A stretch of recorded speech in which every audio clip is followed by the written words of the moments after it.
Teka lang, bakit mo pinipilit yung sarili mo sa taong kayang-kaya kang ipagpalit? Bakit mahal mo siya, binabasura ka lang niya? Bakit loyal ka sa kanya pero hindi naman ikaw ang gusto niya? Bakit hindi mo matanggap na yung taong gusto mo, hindi talaga para sa'yo?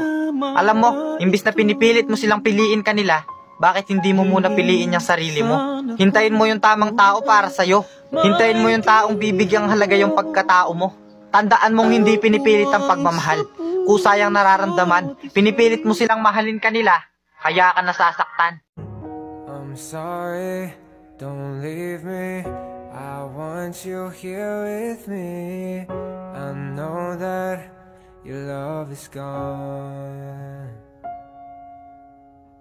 I can't breathe, I'm so weak. I know this isn't easy. Don't tell me that your love is gone.